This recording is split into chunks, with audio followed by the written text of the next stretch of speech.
And new Carla Esparza est la nouvelle championne strawweight de l'UFC, mais surtout c'était la première championne strawweight de l'histoire de l'UFC, et 8 ans après, elle récupère sa ceinture et elle confirme face à Rose Namajunas. Elle était outsider, elle s'était imposée il y a de nombreuses années de ça face à Rose Namajunas, et donc là voilà, elle s'impose par décision partagée au bout de l'ennui. On va voir tout ça ensemble, mais en tout cas c'est la nouvelle championne et toutes les cartes sont rabattues.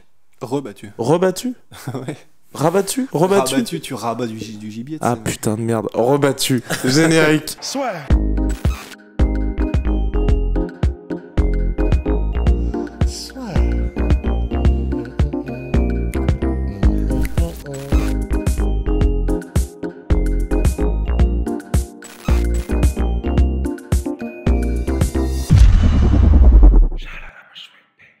Du coup, Big Rusty, qu'est-ce qu'on en pense? Bah, Oh là là, vous le voyez pas, mais là il y a Julien qui fait une petite tête en mode une petite moue.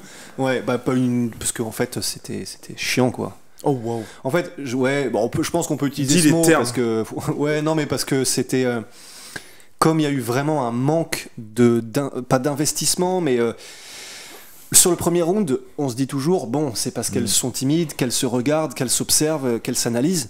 Mais quand c'est sur 5 rounds, ça veut dire qu'il y a un autre problème. Et là, probablement, c'était un manque d'engagement, de volonté d'engagement pour les deux. C'est pour ça que on était, je crois, tous les 4 à la fin du combat en mode, bon, quelle que soit la décision, en fait, ça nous est égal, parce que c'est pas qu'aucune ne méritait de gagner, c'est pas ça, mais c'est que aucune des deux, en tout cas, n'a fait l'effort suffisant pour montrer qu'elle voulait plus gagner que l'autre, ou en tout cas, enfin, ça me choque pas du coup que ce soit Esparza qui ait gagné, parce que dans tous les cas, on aurait eu un peu la même réaction qui était en mode bon bah ok, tant mieux.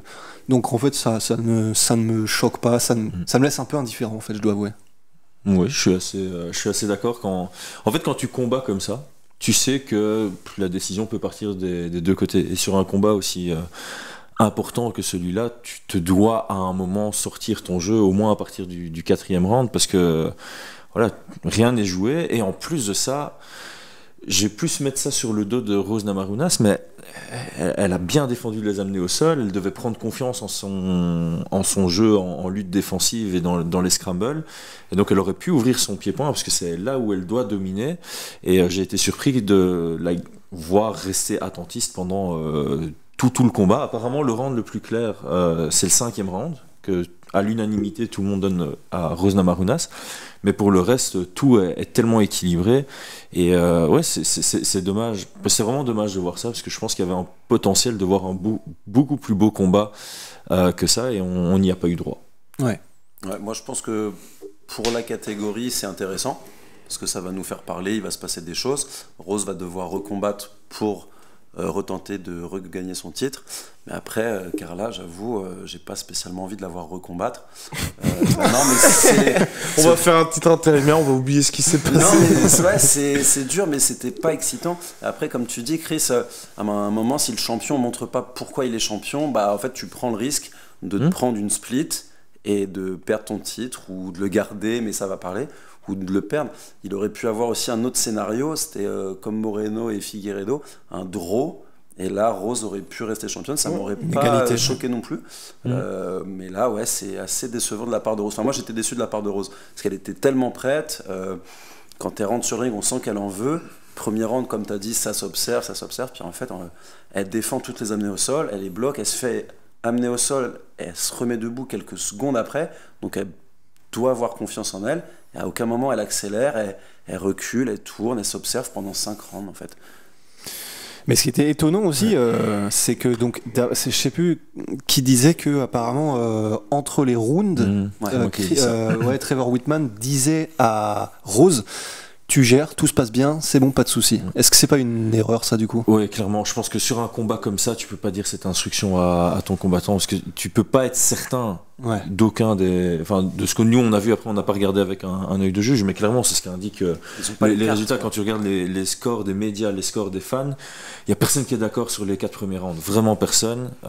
C'est quasi du 33% égalité, enfin 10-10, 19 pour l'une, 19 pour l'autre.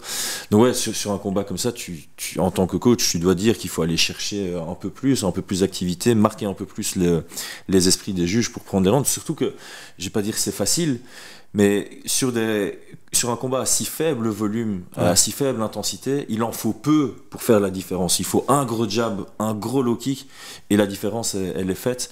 Là, le seul moment où on a vu Rose vouloir prendre vraiment le round, c'est sur un takedown à 10 secondes de la fin du combat. Quel score, et c'est très beau. Mais elle doit aussi comprendre que le takedown, si tu fais rien derrière, tu prends pas de points aux yeux des juges. Il faut capitaliser sur le takedown, et quand tu le fais à 10 secondes de la fin, c'est pas ça qui vole en round. On avait cette notion il y a 5-6 ans qu'on pouvait voler un round sur un takedown à la fin, mais ça c'est erroné, c'est pas noté dans les Et critères. t'as dit quelque chose à la fin du combat, Chris, je me souviens, à la fin du combat, Rose a une énergie folle, elle est victorieuse. Et Chris dit bah ouais, mais c'est bien, mais il fallait avoir cette énergie quelques minutes avant en fait. Elle est persuadée d'avoir gagné, que c'est la championne, qu'elle est la meilleure comme elle le dit. Elle a dit I'm the best, elle a crié ça sur la fin du combat. Elle rentre en disant I am the best, bref, tout le temps, et en fait l'énergie qu'elle a post-combat, elle aurait dû l'avoir pendant le combat, quoi. Et Rusty avait une remarque aussi par rapport à ça. Ouais, bah il y a le fait que ça fait très Romero Adesanya dans le fait que c'est juste à la fin quand tu sais que c'est bon, il n'y a plus à se soucier de cardio, le combat est fini, maintenant on peut gueuler et dire.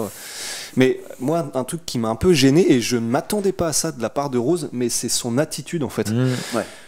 Ça m'avait déjà fait ça quelques fois dans les combats des frères Diaz, parce que en fait eux voilà, ils veulent mettre la pression, et quand toi tu fais du point fighting et trucs comme ça, genre Carlos Condit, Nick Diaz ou autre, bah ils font beaucoup de gestuels, de grimaces, de mimiques et d'attitudes pour faire bah alors vas-y viens en combat machin, mais ils ne marquent pas de points en fait. Et là, c'était pareil pour Rose, et moi ça m'a un peu frustré parce qu'elle faisait donc même attitude en mode il y a même des moments dans le combat elle faisait bah alors viens on y va, mais en ne faisant rien elle-même, et à la fin du combat elle a fini en mode et hop ça c'est bon, enfin un truc comme ça. Alors que franchement j'ai perdu la ceinture. Non, mais en plus c'est vrai, c'est pas spécialement Esparza qui évitait le combat, là c'est vraiment les deux qui étaient très attentistes. Esparza, je pense qu'elle avait peur de shoot de loin. Et pourquoi elle avait peur de shoot de loin? Parce que Rose restait très loin elle-même, elle mettait pas la pression. D'ailleurs t'as fait la réflexion plusieurs fois, Rose de temps en temps elle mettait la pression, et puis elle reculait littéralement de 3 mètres, quoi. Elle allait quasi se mettre elle-même contre la cage. Donc, ouais, si tu veux de l'action, bah, tu commences à mettre de la pression et tu essaies de taper. Surtout, chaque fois que Rose avait du succès en pied-point, elle ne suivait pas. Oui, elle faisait pas de. Mais ouais, et puis même, on a eu droit à ce fameux, ces premières secondes de combat où, en gros, grosso modo, elle prenait connaissance avec les manettes, où elles sont restées, mais à. Social distancing. Ouais, c'est ça, elles sont restées à 4 mètres l'une de l'autre pendant peut-être 1 minute. c'est vraiment ça, c'est quand t'apprends ton. Non mais c'est pourquoi le low kick déjà, c'est carré. Ah oui, ok. Enfin, vraiment pendant 1 minute, on aurait dû se douter que c'était un signe annonciateur. Donc voilà. Et dans un mois, il y a Johanna Jedrzejczyk ou Weili Zhang. Alors, qui devrait être incroyable. Ouais. Mais est-ce que la vainqueur va peut-être prendre le title shot? C'est possible. Il y a que 2 options. Hein. C'est la vainqueur de ce combat ou bien le rematch avec Marina Rodriguez qui est sur 4 victoires d'affilée depuis sa décision partagée, controversée, perdue contre Carla Esparza. Donc voilà, les deux feraient sens. Celui qui vend le plus, on va pas se mentir, c'est le rematch contre Johanna. À mon avis, ils vont faire ça. Je pense qu'ils vont faire le rematch contre la vainqueur. Et Rose, par contre, va affronter Marina Rodriguez. Parce que Marina Rodriguez, à l'UFC, on avait été choqués de voir qu'elle était sur les prélims, justement. Oui. Après sa victoire contre... Rodriguez, Dern. Oui, contre Dern. Voilà, elle s'était imposée par Dern. Ensuite, sur les prélims, on était en mode... Pourquoi? Contre Yan Xiaoyan. Ouais, ça n'avait aucun sens. Et je pense que l'UFC, pour l'instant, c'est un peu trop tôt pour faire un combat strawweight pour la ceinture entre Esparza et Rodriguez. Ouais, je suis assez d'accord. Ils vont vouloir le money fight, et la vainqueur entre Johanna et Zhang vend beaucoup plus. Donc il suffit d'attendre 3 semaines et on a le prochain title shot. Et puis même là, je pense que ça replace un peu Andrade aussi, parce que tu peux faire peut-être d'autres combats fun. Cette KT. Hein. Oui, ouais, non, elle est très particulière. C'est très. T'as l'impression que rien n'avance en fait. C'est-à-dire que Il y a un manque de talent. Enfin, c'est moche à dire, mais c'est la réalité. Il y a un manque de talent. Il y a juste Rodriguez qui est en train de monter, qui est un peu la nouvelle peut-être perle. Et quand puis tu dis Mackenzie talent, Dern. quand tu dis talent, c'est peut-être parce que du coup, je pense que je crois savoir ce que tu veux dire. C'est pas que les Strouettes n'ont pas de talent, c'est dans le sens talent, dans le sens des Potentielle jeunes championne. voilà, ouais, voilà. des jeunes prodiges qui montraient. C'est ça. Il y a du talent, mais pour arriver au niveau du top, il n'y a que un nom pour l'instant qui sort de Charles celle qui Oliveira. arrive, c'est Mackenzie Dern, enfin c'est Marina Rodriguez et à moindre mesure Mackenzie Dern, parce qu'elle est de nouveau sur une victoire. Mais... Et aussi, il y a des. Enfin voilà, je suis désolé, mais les 2 derniers combats pour le titre, moi, ce qui me marque, c'est surtout ces erreurs-là. Enfin, tu vois, là, je retiens pas la performance de Carla Esparza, mais surtout l'attitude de Rose. Lors du dernier combat, je retiens aussi, moi, c'est Weili qui faisait un super combat jusqu'à ce qui s'est passé au 5e round où personne n'a compris. Elle avait les clés pour s'imposer.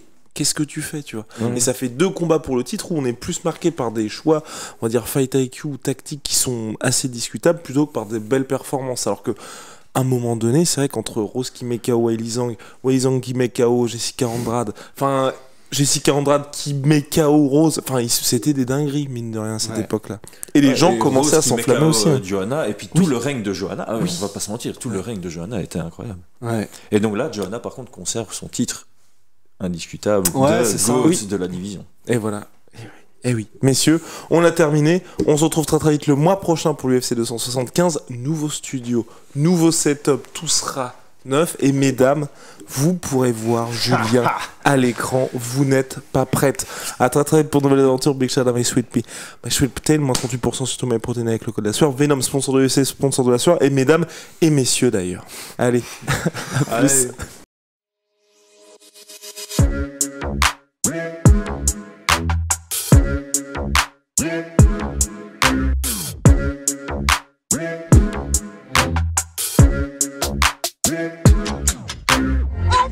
Come and pay